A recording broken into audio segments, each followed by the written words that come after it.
It's It's a pleasure. yeah, it's nice to connect at this time of year, especially. It's nice to connect anytime, but um this is will be great because of what our conversation that we started in the previous show together. I think so as well. Like we're helping people find not only closure, but to reclaim their power because as we discussed, right? Like some Yeah. people may not even know the power that they have, and some people, I think worse off, may forget the type of power they've had. Yeah, I totally agree with that. Um, you know, closure is an ongoing, it's an evolving thing. It's not just a one time shot. Okay, we all close out certain pieces and certain every day is a closing actually, and every day is a new beginning. So what and our power is only in the present moment. So this moment that we're talking is going to determine the next few moments, the next few days, and carry forward into the year 2025. Um, and so that's one point I want to make, and I like that word closure. And the other thing is, some people are not aware of the power, their authentic power from within. We all have it, and some may have forgotten because situations or circumstances may be saying, "Gosh, I'm I'm really not that powerful. Look what just happened. Look at how this all panned out. Everything fell apart." And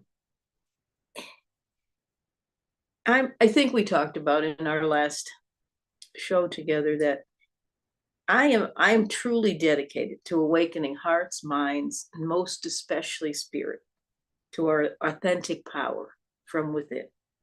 The power to thrive and not merely survive. And we all do have it if we choose to recognize that. It can't come from anywhere else unless it comes from within us first and foremost. So that's the big reminder for people as we close out this year. And it's never too late to close this year on a strong point, regardless of where one might be right now. Let me ask you, Rhonda, a question. Yes. Because I agree that closure, a lot of people, even myself, I know when I've had situations and I didn't get closure, I'm like, oh my God, I need closure. It's like on my mind. I think about it every minute of every day, of every week, of every month. Mm-hmm. But I think some people struggle with closure, let's say in their romantic relationships, like something may happen and they're Mm-hmm. not able to get closure because, let's say, for example, they feel powerless. Like we talked about, right? Like they don't understand the type of power they have. So when someone is looking for closure, because I think for a lot of people, they need that step to ultimately move on down the Yes. path to get their power back.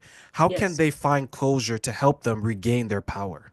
Okay. And I'm glad you brought that up with because this is the holidays, and on most people's minds, they're thinking about their romantic relationship if they have one, and they're also thinking about, well, I don't have a romantic relationship, and maybe it's because they didn't get closure when they ended something with someone on an earlier note.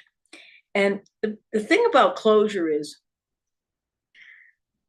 you don't necessarily have to have the other person, the partner, the spouse, the husband or wife, in the vicinity so that you can get closure. That's the operative word. You are getting closure.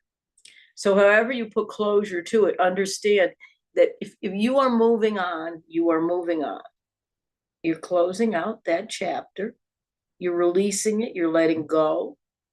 I say let go, release, let go, let God, let whoever have it, because that's how you put closure. And that's the only way one door will close and another door will open. And then you have the privilege of walking over the threshold to that door. Um, when people feel that they need the other person present and they need to say what's on their heart and mind, I mean, I agree with that if it can be done, but if it can't be done, the closure comes from right here, comes from within.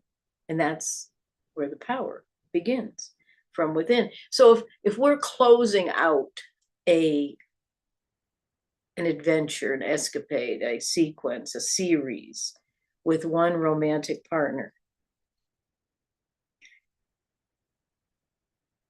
I have something I say. I bless you. I love you. I forgive you. And I release you. And so it is. Amen. Practice that in the mirror with yourself. Look in the mirror and say, I bless you. I love you. Hard one for some people. I forgive you and I release you. It is done. Amen. Even these, when I just said that right now, and I've done a lot of work in the mirror on myself and with others, I could feel lighter. I could feel lighter. And, some of us have had some really not so good endings to relationships. I know I have. And I seem to always find the gift and the blessing, and to be able to thank that individual for awakening me a little bit more to who I am, how I am, and where I'd like to be. And that's, you know enough about me now as an alchemist. I take the good and the not so good, and I find that blessing in the not so good. There is a gift and a blessing. Do you think maybe some people struggle to realize that it's a singular feat and they don't need someone else to release them to find the happiness that they're seeking? Absolutely. Absolutely. Happiness begins within yourself. Love begins with loving yourself, with caring for yourself, with respecting yourself, with esteeming yourself, with appreciating yourself. Once you got that happening, it doesn't happen all at once. It doesn't happen on a big level. It may happen on a little level, then get bigger and bigger. It evolves. Once you have that going on for you, watch and see what and whom you attract, not in just in romance, but in every area of your life, because that's what it boils down to. And I know, believe me, so just because I live and breathe transformation doesn't mean I'm not immune to what goes on. I am. But I have learned the alternative is much better if I go within rather than depend on everyone else. And I take gruff sometimes, especially in these past relationships from people that love me, my family, my friends, my colleagues.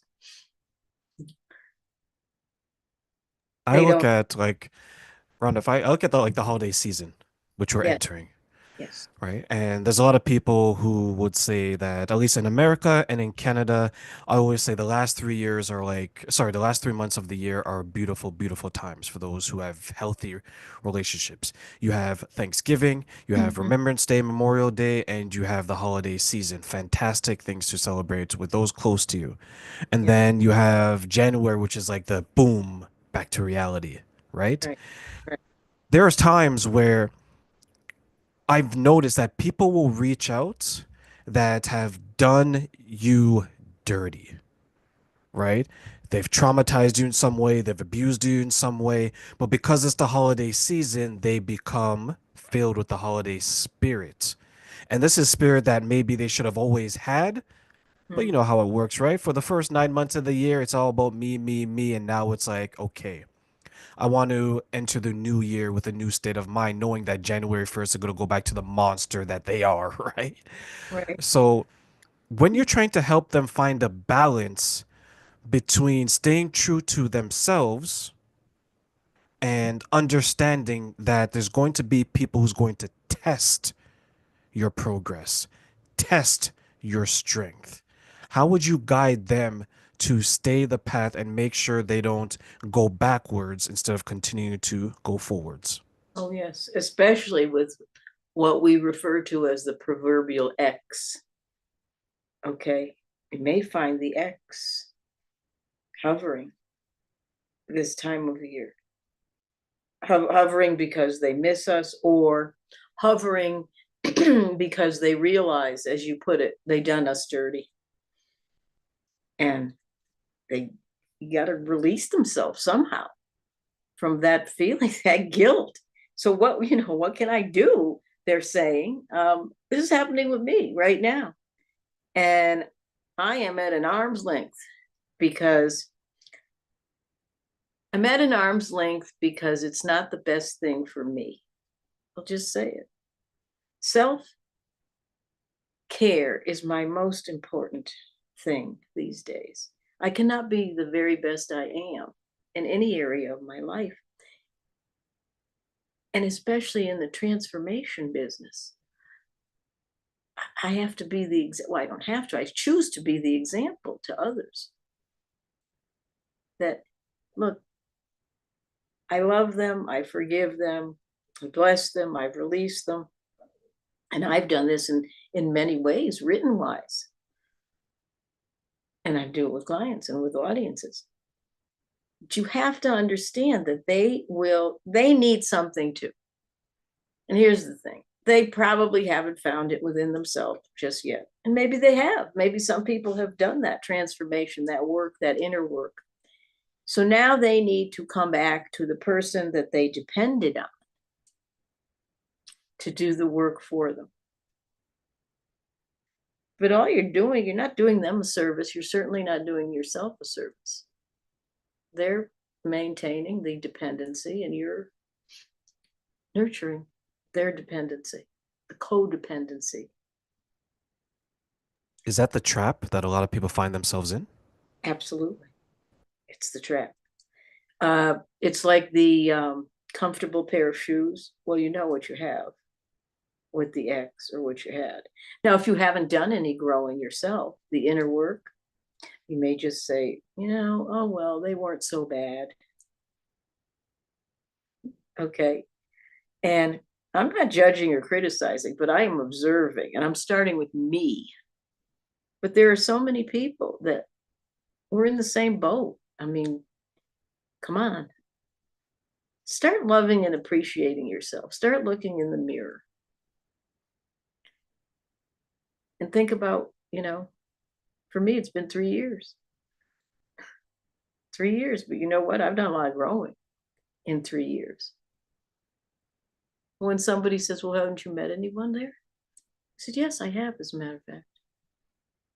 I've met many people, but there's this one person, special person. She's articulate, she's kind, she's attractive, she's fun, she likes to cook and garden, she likes to walk or run. And they're looking at me, and I say, yeah, her name's Rhonda Farrah. I love that you did that. Some people don't count finding themselves as finding someone. Correct. Correct. And again, I have hired the bar, the standards higher, not disrespecting, not judging, not criticizing anyone from my past, but embracing what I've learned about Rhonda. And we can all do that if we choose to. A little scary at times, but you know what? It's like anything you practice, you get better and better and better at it.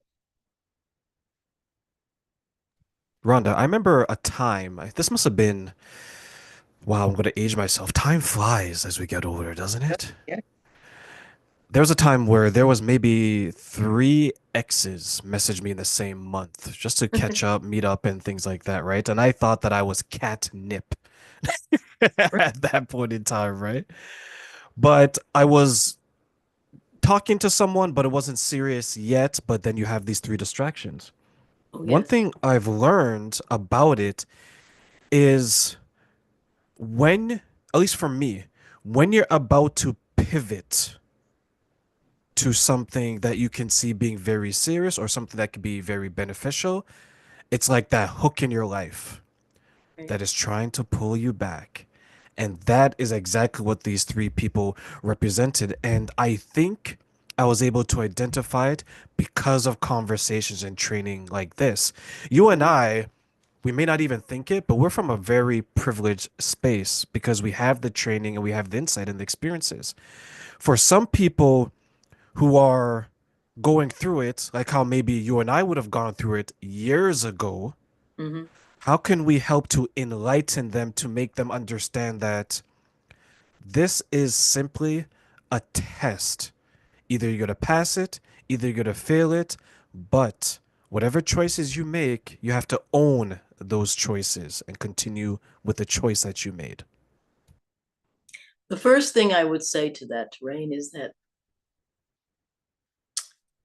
that person, those people, must be ready, willing, and able to understand what we're talking about here. And it's a derailing. It's a when you're on the verge of something, that's why it's so important. Keep a lot of stuff to yourself. Okay. Don't seek the approval from others. I used to do a lot of that in my early years. I used to care what people thought. I don't care anymore. I care, but I don't care. I care what I think about myself because that's the most important ingredient. So there will be some challenges. What did you call it? A temptation? These people enter all of a sudden when you're embarking on something good. It could be with another person, an intimate relationship. It could be in your business. It could be that you're just downright happy and it's bugging them. Okay, because they'll pick up that. They'll definitely pick up that when we sit with that and we understand that. Do you ever think about someone and then you'll say, geez, I thought I put that to bed. No pun intended. Um, and I did. But you know what? That person's thinking about me. That's what I'm picking up on. So there is a temptation for us, but there's also when you're at one point in your life and you've risen, you really how do you know that they have risen? If they've risen too, great. You may come together in a different space, in a different way, shape, or form that's much better than the one that you had previously. But the first step, people must be willing to understand that look at I'm doing really well. Now I've got these thoughts, and the thoughts are yours. These thoughts